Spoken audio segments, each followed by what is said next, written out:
Hi, sixth grade. Today we're going to investigate when texts are reinforcing and challenging assumptions. So before we start today, I want to show you some pictures of a toy store. And I want you to think about the very first thought that pops into your mind when you see these pictures. Ready? So look at it for a minute, and you can type in the chat or click hand to share out loud. What is the very first thing that comes to mind? Okay, let me show you another image of an aisle in the toy store and think about the first thing that pops in your head. Ready?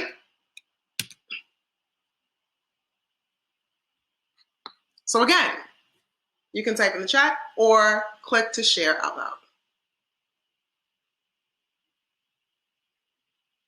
So it's interesting that I'm hearing some of you say many of the same things when you look at these. Many of you saw the first image and said things like, this is for girls or the girls aisle. When you saw the second image, many of you said for boys or the boys aisle. The thing is that these images are not labeled girls aisle or boys aisle, but you all immediately thought they were. You kind of assumed it. So why do we assume that aisles that look like this are supposed to be for girls or boys? Think about that for a minute, and I want you to type your thoughts in the chat or click hand to share out loud. So readers, there are lots of ways that you might have gotten the message that aisles that look like this are supposed to be for girls. Some of you are saying the media, others say that people in your life may have taken you to one kind of aisle more than the other, or bought you certain kinds of toys. The point is that you've learned this big message and it causes you to make assumptions. So now when you see something that is bright pink, for many people, the assumption is that's for girls. And you know what? The flip side is true as well. For many people, the assumption is that all girls love pink frilly clothing and pink toys. One way that we continue to get messages about groups is through the stories we read. And sometimes those stories, even if they are great stories, they create characters and situations that go along with the assumptions that are pretty common. So some of you were talking about how some of the TV shows we watch do this as well. Like you might read about a girl who really likes pink stuff. And of course some girls do, but some girls really don't. And some boys do. It can be interesting to notice though when a text is kind of forcing some of these common assumptions and when is it challenging them? So if it's a great story, it's likely not always going to go along with these common snap judgment kind of assumptions, or what we also know as stereotypes.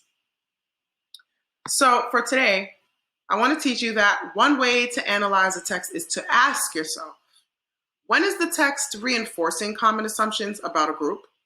And when is it challenging them? So let's try some of this work on the text that is designed to give messages to kids. They're advertisements, and the reason ads exist is to get people to buy stuff. So in this case, the ads I'm going to show you are designed to make kids want to buy a certain brand of toy. Yesterday, we were reading for details that gave either a positive or a negative message. Today, let's look at details that reinforce or go along with common assumptions about a group. And at the same time, we're going to look for details that challenge or go against those assumptions. So for today's mini lesson notes, this is the template that you can follow along with, and you should already have this in your notebook. And if you don't, you can still get it in there. But we're going to watch two short advertisements. And these groups, the group these ads are giving us messages about is girls. So first, let's think. What are some common assumptions that people have about girls? That they like pink and glitter, they're delicate, they don't really like to play around in the dirt and things like that. So let's set up our notebook to collect evidence for these questions. And it should look something like this.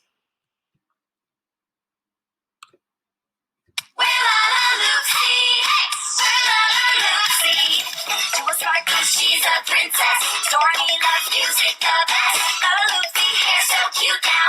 We love our cats. Meow. She's as sweet as candy. She's got that creativity. We're Lala Lucy. We're Lala Lucy. Lala Lucy comes with pet and hair you can style. You can watch Lala Lucy on Netflix. Look for new Lala Lucy minis and mystery paint cans. This I gotta see. All right, so think, what about the music? What about the narrator's words? As we watch it again, to think of these two things. What details about this advertisement go along with the common assumptions or challenge the assumptions for this particular group? We're La Lucy. We're La Lucy. Do a sparkle, she's a princess. Stormy loves music the best. La Lucy, hair so cute now. We love our cats. Meow. She's as sweet as candy. She's got that creativity. We're La Lucy. We're La Lucy. Lala Loopsy comes with patent hair you can style. You can watch Lala Loopsy on Netflix. Look for new Lala Loopsy minis and mystery paint cans. This I gotta see. All right. So a lot of you were noticing, well, type your thoughts in the chat or click to raise your hand and share out loud. Okay, a lot of you are noticing that even when we tried hard, there weren't too many details in that clip that challenged the assumption about girls. Many of you were using the word stereotyped to talk about this clip. That is a great word to talk about this issue. When too many details about a character seem like they are lining up exactly with what these common assumptions are, it can feel like a stereotype, not like a real person. So when people are holding on to these beliefs about stereotype instead of seeing real people, that can hurt people who don't fit in with those stereotypical assumptions. So let's watch another clip and try the same work. We're La Lucy.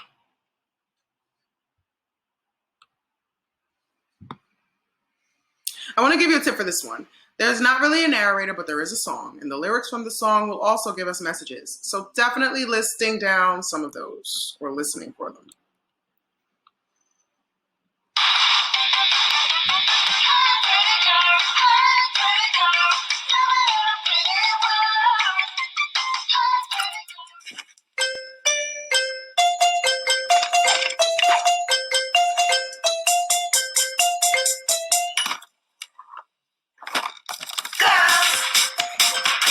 You think you know what we want, girls? Pink and pretty, it's girls. Just like the 50s, it's girls. You like to buy us pink toys, and everything else is for boys. And you can always get us dolls, and we'll grow up like every balls. It's time to change. We deserve to see a range, 'cause all our toys look just the same, and we would like to use our reins. We are all more than princess names.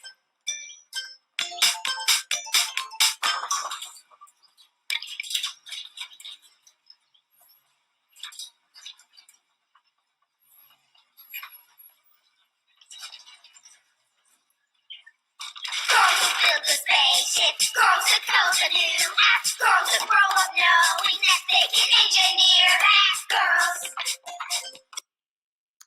Okay, so what about this one? And remember to be specific. Push yourselves to say details on both sides. You can type your answers into the chat or click to share out loud.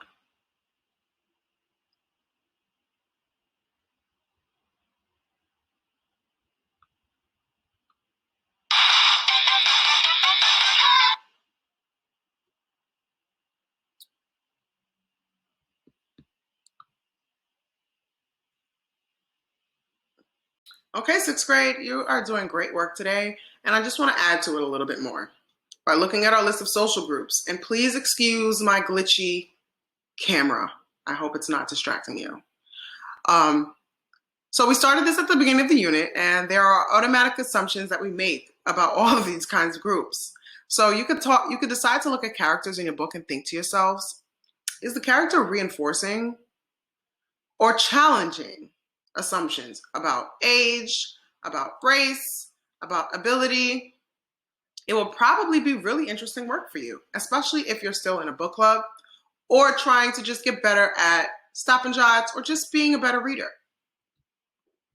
which you all are doing a great job at. So again, when we're reading, we're asking ourselves, when is this text reinforcing common assumptions about a group? And when is it challenging them? So were you able to see how today I was able to think about a group? I was able to think about how a stereotype might be presented and think about the aspects of the text that reinforce, support, or challenge the stereotype. So again, I cannot wait to continue reading all the great things you have all been thinking about and listening to the wonderful comments and suggestions and thoughts and ideas that you've had about your books. We've been doing such good work already, so keep it up, and I'll see you next time. Have a wonderful rest of your day.